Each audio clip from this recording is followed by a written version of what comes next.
Some viewers may find the following video disturbing. Viewer discretion is advised.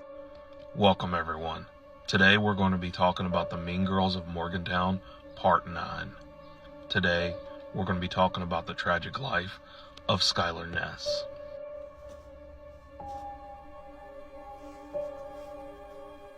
As Jessica Colbank and the other investigators would just sit around and listen to Rachel Schoaf tell her grisly tale of how her and Sheila Eddy had murdered their friend, Skylar Ness, on the night in July, they could only ask the one question, the same question that Skylar would ask the girls as she bled to death. Why? Rachel Schoaf would just shrug her shoulders and just tell the investigators, I guess we just didn't want to be friends anymore, which just makes this story even more gut-wrenching.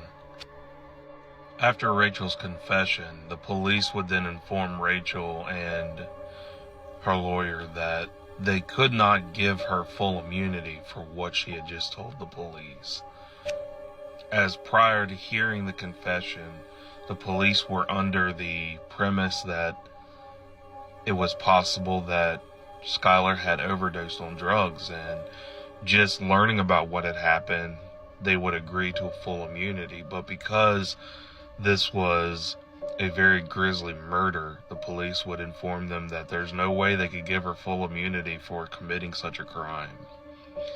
But they would, in fact, give Rachel Schoaf a deal that if she would give a written confession and show the investigators where the body of Skylar Ness was, they would agree to only charge her with second-degree murder.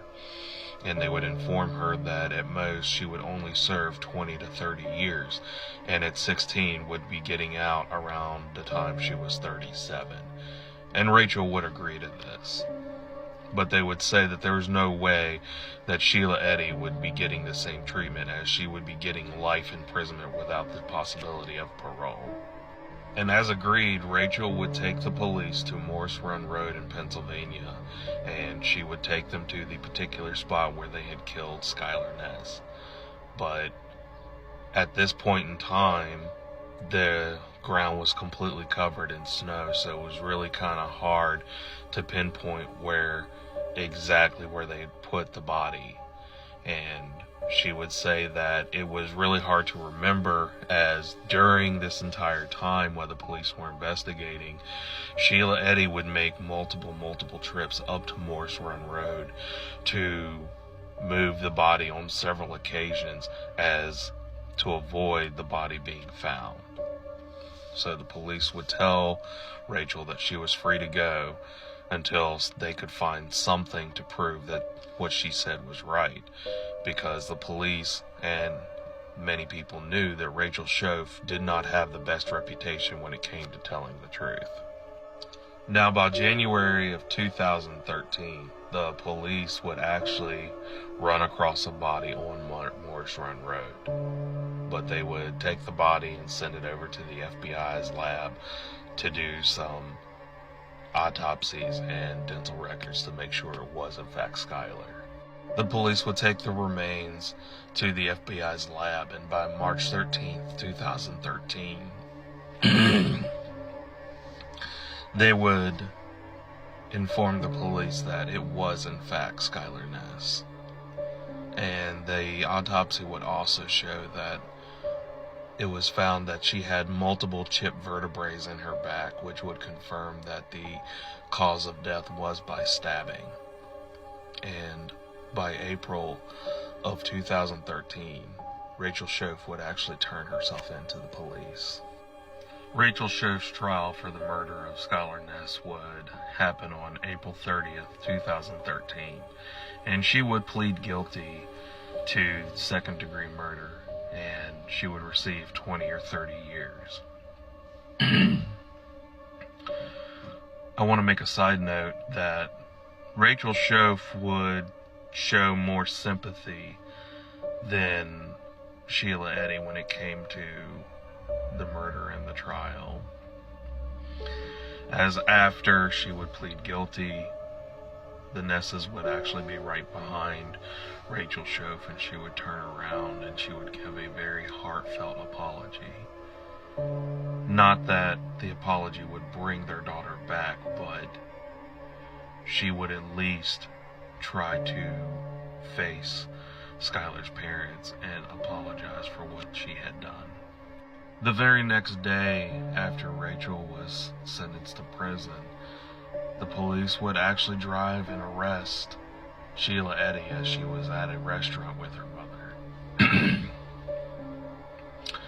They would approach her and tell her that she was arrested for the murder of Skylar Ness, and as they were escorting her to the squad car, Sheila Eddy could be seen pouting and crying and asking if she could fix her hair so she doesn't look horrible, to where the cops just looked at her and told her, "Sheila, no one's going to care," as they escorted her into the squad car. Now, the question about Sheila Eddy's case would be, would she be tried in West Virginia or Pennsylvania? And because everything that happened with Skylar Ness, because she was technically abducted in West Virginia and murdered in Pennsylvania, Sheila committed a federal offense. But the police would decide, because she was abducted in West Virginia and that's where her family was, the trial would happen in West Virginia.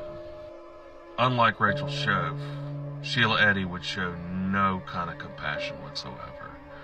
And it was shown not only on video, but as in this picture here. She would walk past the Nesses who were just waiting for trial, and Sheila Eddy would just crack a smile at them. Just no remorse, no empathy whatsoever. Just, she knows that she has killed their daughter and she has nothing left to do but to just look at them and smile. I think it just kind of proves just how evil this girl is. During the trial, the prosecution would go through everything that had led up to the murder of Skylar Ness, including every single message that the girls had went over prior to killing Skylar and afterwards. The prosecution would have a heyday with her social media posts, as before turning herself in, Rachel Schoaf would delete all of her profiles. So a lot of the messages that they looked on Sheila Eddy were kind of one-sided. So the prosecution really had a heyday with just making up what was being talked about at that point. They would go over the abduction on July 5th and show the security footage, and they would show other security footages where the car was actually seen in Blacksville on the night of the murder, and just go step by step, not only what Rachel Schoaf had told them, but even showing what the autopsy of Skylar Ness had had. The lawyer and Sheila would actually plead guilty to the crime, and the lawyer would request to have mercy shown, or to plead guilty with mercy.